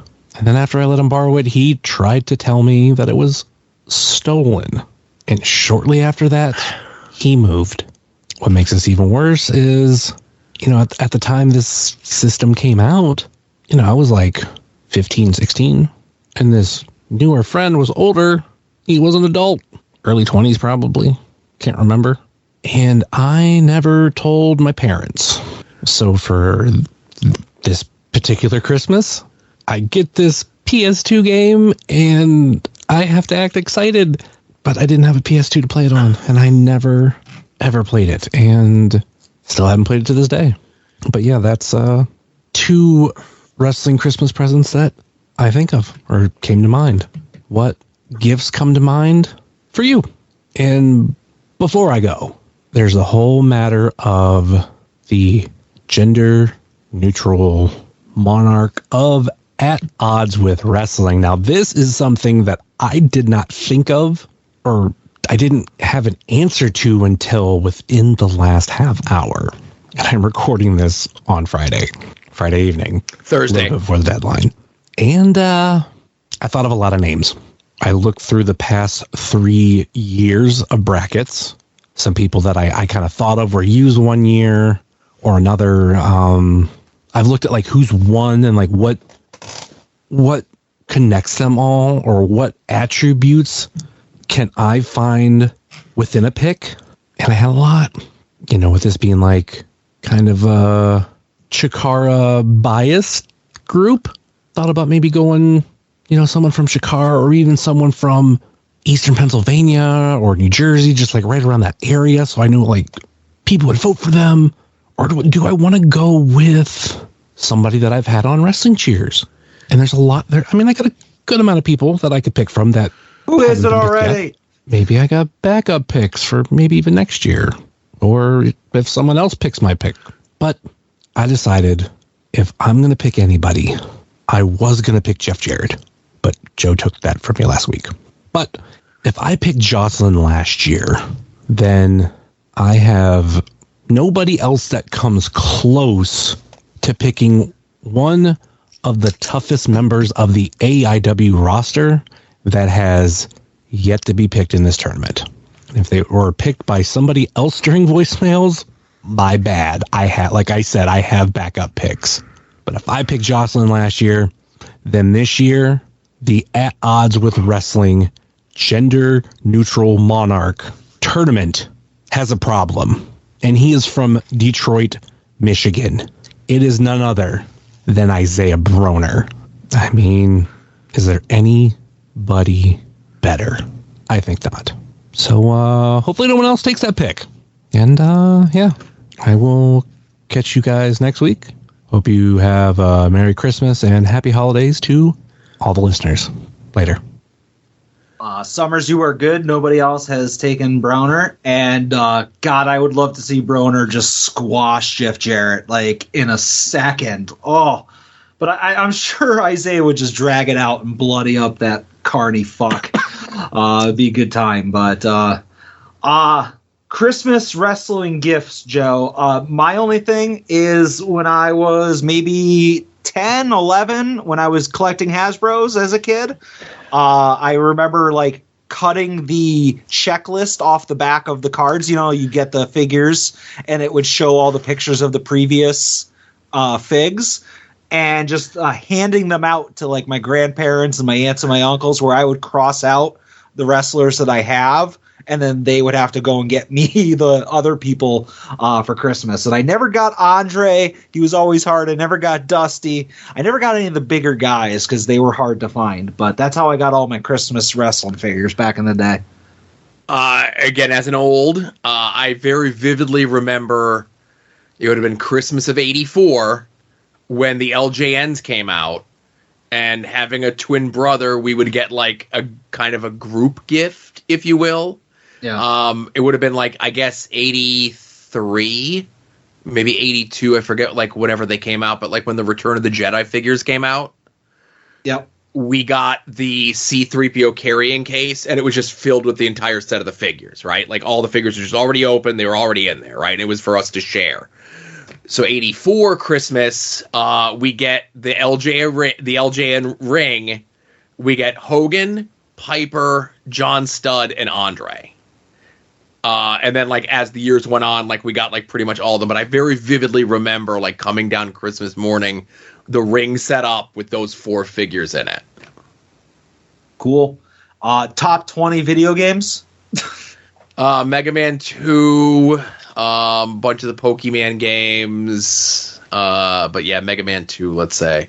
Yeah, I'm gonna recency bias, and I always get accused of this, but I don't care. I'm very I have played from start to finish these games probably 10 times in the last 4 years, and that's BioShock Infinite, The Last of Us, and Uncharted 4.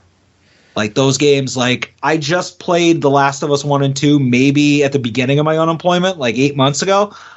In preparation of the show, I'm going to play them both again, probably within the next week or two. So, love them. Yeah, I'm pretty out of it when it comes to like more recent video games. I'm aware of both of those games. I know they exist. But I don't know. I got nothing to watch like TV wise, like that's appointment viewing for quite some time. I might give a look to that Last of Us TV show. That starts in like what, 2 weeks or something? Middle of January, sometime around there. But I can't say if they're going to fuck up the show. Supposedly, the guy who did the Chernobyl miniseries, which was really good, is I'm aware of that. Yes, he's like in charge of the show, and obviously the Mandalorian is the main character, Joel. And supposedly it's supposed to be pretty true to the game, unlike most video game related TV shows and movies. And like spoiler free, but like Uncharted, that game is, while it has a lot of heart in certain places, it's a very much like a gut punch of a video game. So it's like Walking Dead when Walking Dead was good, but like 10 times better. I can't sell the video game enough, so I hope the show's half as good. Yeah, with my kid getting a TV in his room and the Switch getting moved in there, like, my video game playing is pretty much done, you know? Yeah. But yeah, check. I know I've conned Todd into being willing to watch the show with me. So maybe watch the first episode. Maybe you'll like it. Yeah, definitely. It'll be put on the list. There you go. All right, last call. Pink button time. Young Ed. Hey, John Adam, it's Ed. Gender neutral monarch time. I love it. It's a great time. It's one of my favorite fictional tournaments. And like, you know, other years, Pavilion has a pick. Last year, Hook was gonna win it for us. But, I don't know, Danhausen's a fucking dork who doesn't have anything better to retweet. I don't know. That's fucking true. Loser. But, yeah, our pick this year, I mean, it's the last year of Pavia Dam, and we all talked, and we decided that, like, this pick has to, like, definitely be a Pavia Dam legacy pick. It has to be somebody that encompasses the entire spirit of Pavia Dam. And it has to be somebody that's been there for us from the start. Somebody, you know, like our spirit wrestler. Dry throat. And that choice has been made. It's Alabama Doink. We're picking Alabama Doink. I know he's dead, but he'll live forever in our hearts. Joe's sad. I know. Listen. It's Alabama Doink. I don't know what you want from me. He's gonna win. Just do it in memoriam. How nice would it be to his family to let, like, Alabama Doink's family know that, like, he won this thing and people still care about him. Think about it like that, guys. Also, put us against Jeff Jarrett. I wanted Jeff Jarrett to lose to Alabama Doink so bad. That's all I really want in life. Okay, bye.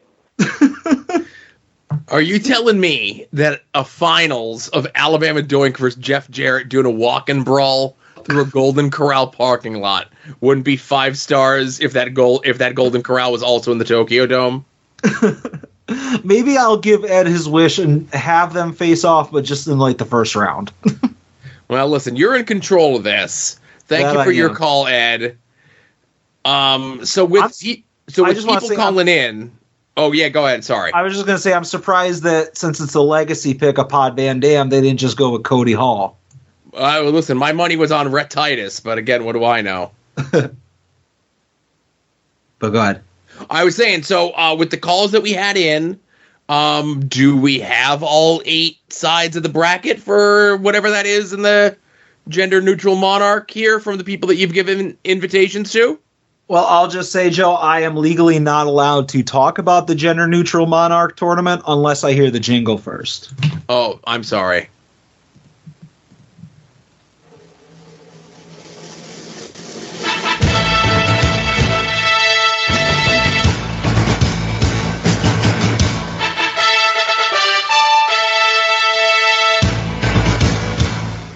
The gender neutral monarch of At Odds Wrestling.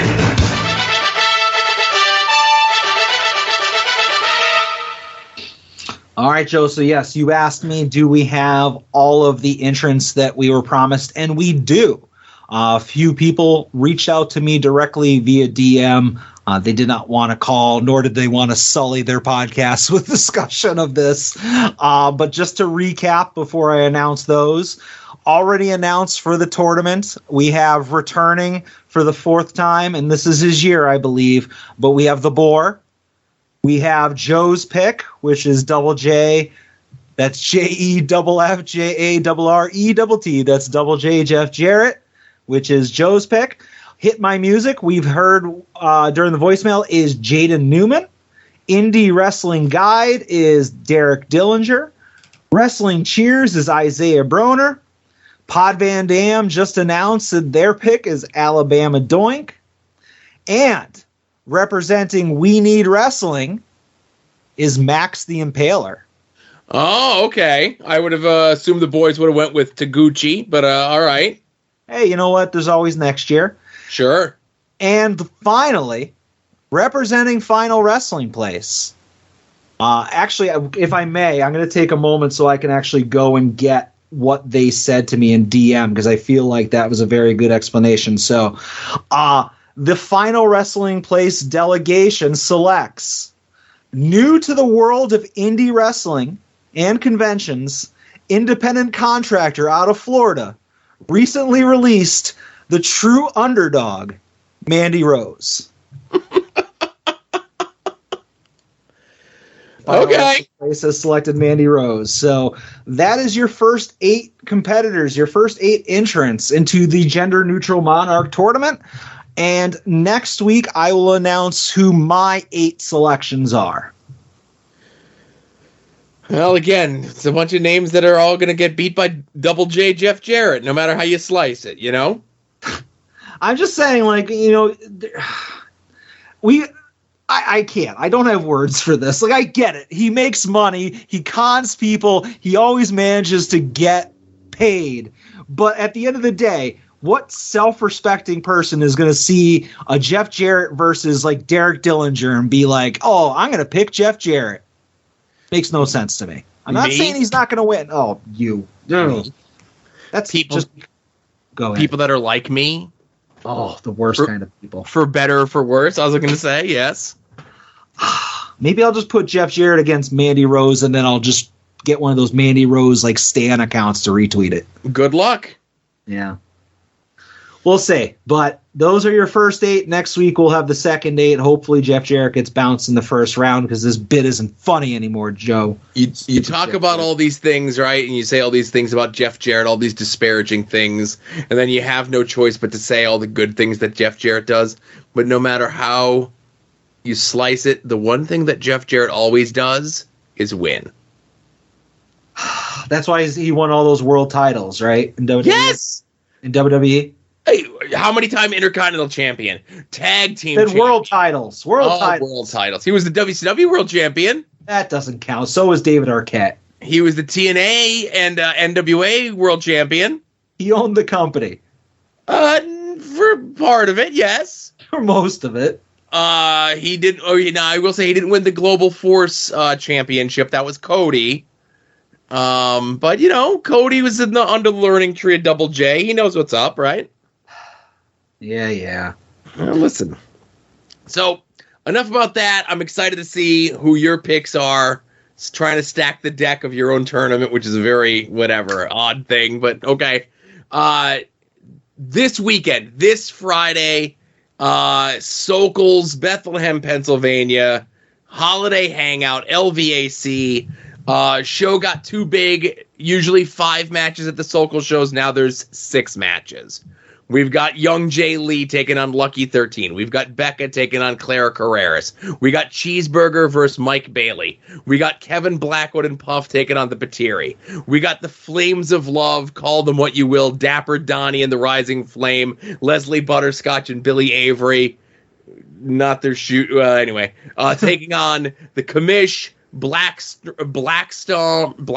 I always fuck his name up, and Rex Lawless, and then just announced the famous 6th match as we have arguably the dream team of Ultramantis Black, The Boar, Delirious, and Little Mean Kathleen taking on Veda Scott, Big Dan Champ, Murloc, and Channing Thomas, managed by Sydney Bacabella.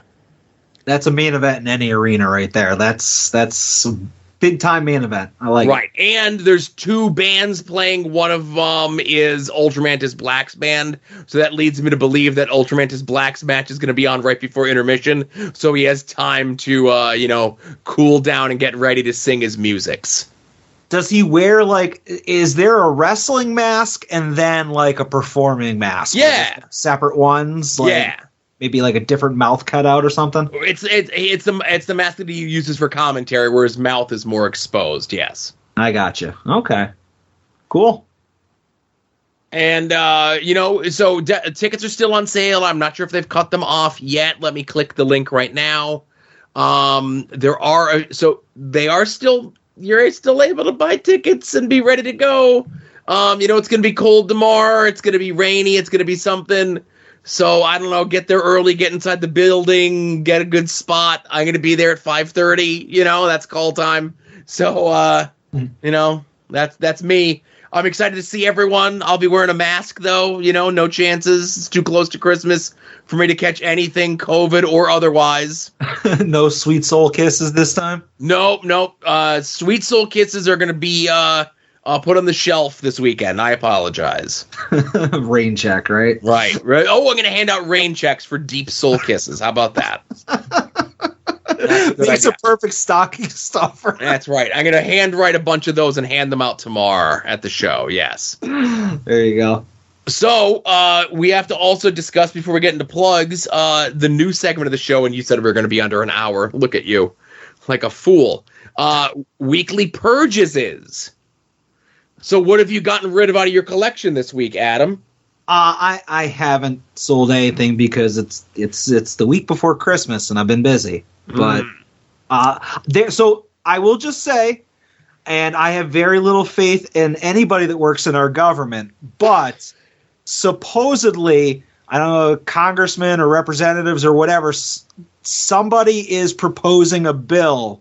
I don't know if it'll actually be voted on or if it's whatever, but somebody is proposing a bill to re-up the tax threshold on eBay from 600 back up to 20,000. Oh, okay. So if that actually gets proposed and voted on and actually passes, then I can go back on a selling spree on eBay and not have to rely on like people locally buying my shit. Cool. Fingers crossed. But I'm sure you've purged some screenshots, Joe. I have. I have pictures of some knit hats that I'm getting from my friend Marcus this year for Christmas. Oh. I have screenshots of the argument that Sean Ross Sapp and Rovert were having on Sunday in regards to a Fightful article about if the Matt Hardy, Ethan Page angle on AEW is good or not. Okay. I think I saw some of that interaction. Yes, I have the picture of my Double J Heels and Faces retro figure that came in. Yeah, are you finally is this the part of the show where you're going to apologize for everything bad you said about Zombie Sailor over the last 17 months? I'm not sure if I've said anything bad. I've only spoke the truth. Oh, okay, that must have been me. If the truth is bad, then be better. All right. How do you like the figure, Joe? I love it. It's beautiful. I had a Fig Defender all ready to go for it. Would it have passed your jeweler's loop test? I will say yes with an asterisk, okay? Okay. There's one tiny little thing on the bottom, corner, like where the bubble is, okay? Mm-hmm. Tiny, like, discoloring. Other than that, I'd say it's near perfect. Yeah, I don't know if I've gotten more lax in my old age, or if it's just the fact that I consider that with it being like a more limited print run, more of like a handmade product, like I can kind of forgive little imperfections on the packaging, as long as it's not as bad as like some of them that we saw in the first series. This is minor. It's maybe like 5 millimeters at most. Like, I'm not saying that like I measured it, but like unless you, like I said, jeweler's loop, if you held it up to your face with like a magnifying thing, you'd be like, okay, that's noticeable. But just sitting on a shelf, sitting on a wall, sitting on a whatever, you wouldn't even notice it.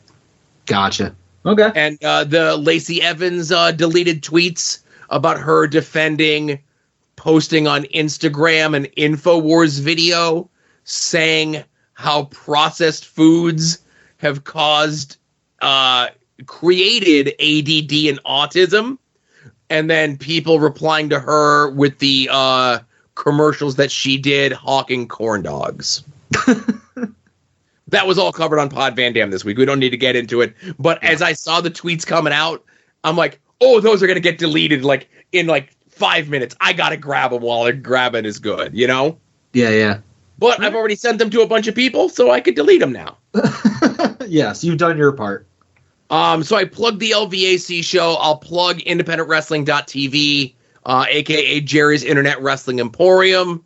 Check out the stuff that they have. I know Smart Mark Crew will be there filming LVAC this Friday, so I'm sure it'll go up on Jerry's Internet Wrestling Emporium eventually.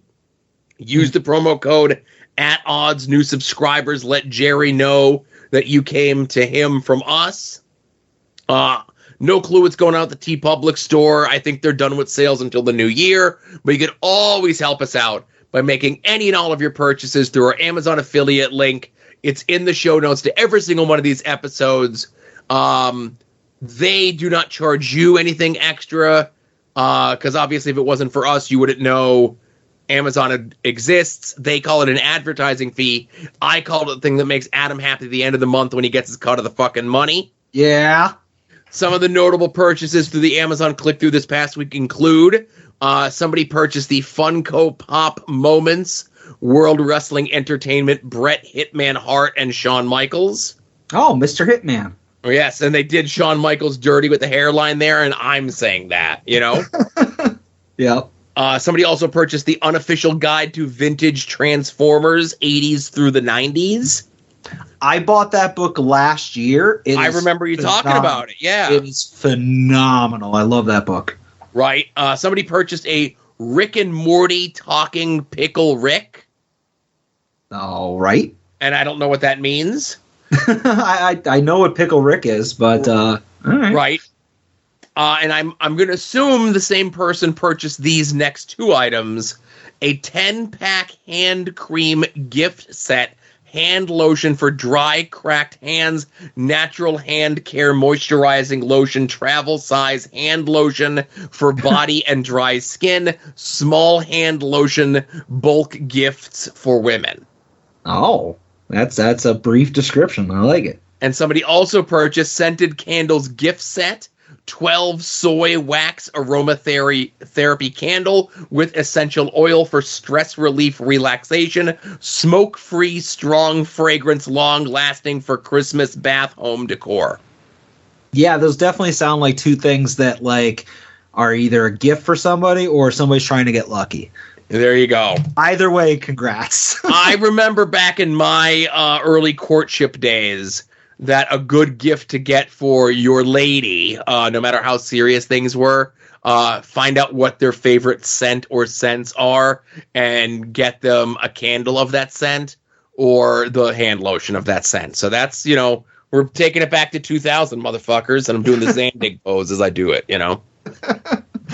Yeah, and I'm sure, you know, the scent of Joe probably needs to be covered up. Yeah, it certainly does. It certainly does.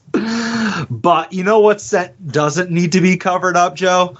Whoa. Hang on, before you do that. Hey, I just want to thank everyone for making any and all of your purchases through the Amazon affiliate link, whether it be this week, this month, this year, this whenever. So what else needs to be covered up, Adam? Oh, I was going to say these podcasts don't need to be covered up because their scents are wonderful. And those are Long Box Heroes, Long Box Heroes After Dark, Final Wrestling Place, We Need Wrestling, Porch Talk, Viewer's Choice, WWE War, Wrestling Cheers, Indie Wrestling Guide, Pod Van Dam, Wings on Wings, Between the Sheets, Hit My Music, and If You Catch My Grift. I'm sad to see that the Garf cast and Jonas and the Uwu Bean Small Boy Hour were already canceled. Well, there was no mention of them over the last 2 weeks on Pod Van Dam, so they got bumped. Well, Pat has to show up to plug his Garfield podcast. Anyway. This is true. All right, well, Adam, you know what time it is. Yep.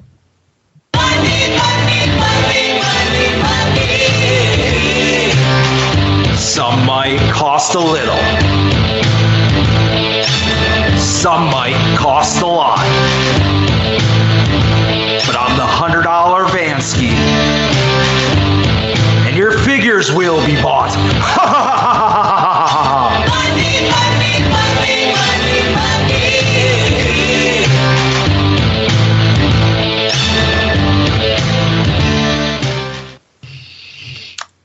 Joe, I've done a lot of Christmas shopping this week, but I don't include any of that stuff. But I have a couple things, and I'm sure you have one or two for yourself. I do. Okay. I'll just say, you know, that Brett and Sean Funko Pop WrestleMania thing that somebody else bought, I also bought that. But I also bought the Walmart exclusive Bam Bam Bigelow Funko Pop. Yeah, that's a nice looking Funko Pop. I'm glad I'm out of the Funko game. Yeah, like that one is like it glows in the dark, so I assume is the flame tattoos glow, which I'm here for. So I've cleared up a bunch of space over the last couple of weeks, so I can afford to pick up 2 more. Yeah, but nothing this week. What's that? I didn't sell. You didn't get rid of anything this week. I'm not going to be able to get rid of stuff every single week. Come on, I'm not maybe when eBay comes back, I can do that. What about you? What'd you get? Well, I missed out on it last time, and I wasn't going to let it slip through my grubby little mitts a second time. One of the folks that do the high-quality bootleg reprint whatever shirts. Yeah, they're tribute shirts. Yes, there you go. They did a reprinting limited only to 30 of the Evil Doink WWE shirt. Okay. And, I'm a fat guy, so I had to get the fat guy sizes. Shipping is what it is. Do I feel good about paying $41 for a t-shirt? No. But if I passed on it this time, I'd be kicking myself, Yeah, no, I gotcha. And from my Nintendo points, I accumulated enough that I was able to cash them in. Whatever. Sometimes there's little knickknacks and stuff. There's a Mario ornament that was one of those things where I get the email that the ornament is live. I click the link and it's already sold out. Yeah. So I'm always looking for those things just to get rid of my points. And they had a Kirby lanyard keychain thing, and I had to pay $3 for shipping on it, but I just used a bunch of my Nintendo e-points. Okay, cool. Is that it? That is it, man. All right, I have one last thing, and it's not even a purchase, but I actually got a Christmas gift from a friend of mine, and this person knows me very well. I'm going to actually shoot you a picture, as I often do. Hopefully you'll get it pretty quick. But there's 2 things that I am known to be a fan of, Joe, among other things. And those 2 things are bobbleheads and Stacy Keibler. So a buddy of mine got me a Stacy Keibler bobblehead. This is I didn't catch the date on it, but it's from the the air. I guess the other people that were available is that Trish? That's Trish, RVD, Brock, Rey Mysterio, and Brock. Yeah, so it's from that era. So maybe kind of towards the end of Stacy's run. So which is 2003. I'd say 2000, or either late 2002 or early 2003. Yeah, so it's a 20-year-old bobblehead, and it's awesome. Believe it or not, there's not a ton of Stacy Keibler merch. She had maybe 3 different Jax figures, which I have none of. Hint, hint. Anybody looking to get me something? She has the one Hasbro, and then obviously some trading cards. But yeah, this is awesome. I'm very happy for it. He doesn't listen to this show, so I'm not going to call him out. But Stacy Keibler bobblehead, and that's my only other thing, Joe. That's it. That's it. Wow. Again, I've been. It's Christmas. I've been spending money on other people. I'm with you, and this was just one of those things. Like I said, that Doink shirt. Like I said, all my Christmas shopping is done. Everything's wrapped. Everything is where it needs to be. There's no emergency gifts. All the gift cards for gift card people. So I'm like, nobody else is gonna get me this Doink shirt. I'm treating myself. Oh yeah, that's one of those things where you have to jump on it. When I get those eBay saved searches that I hadn't seen go off in years, and it's I got to get it now, even though it's not a good time, because it's when else am I going to do it? So that's understandable for sure. But that's it for me, Joe. I think we might have got under 2 hours. It's definitely under 2 hours. Yay, short show. For us, yes. So yes, this is going to give us all time. I'm off work tomorrow. I'm going to be well rested. I'm going to have my beard trimmed. I'm just about 2 weeks off a haircut. So I'm going to look as best as I can, which is still pretty a low bar, for the LVAC show tomorrow. I hope to see everyone there. If you're not there, I completely understand. But if you are there, say hi, Hell yeah. But, hey, that's it. Merry Christmas, Joe. Yes, Merry Christmas to you, Adam. Merry Christmas to all our listeners. Thank you, everyone, for your continued support of the show. It never ceases to amaze me of how many people listen to the show and interact with the show on a weekly basis. And I'm speaking for Adam here, and I will say that we are both extremely grateful for that, you know? This is true. So, again, thanks everyone for listening. Be safe out there and enjoy some wrestling.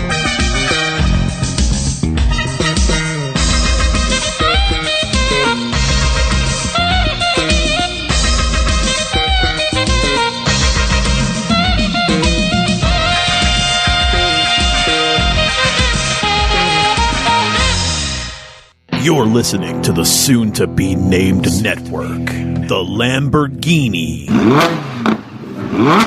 of podcast networks.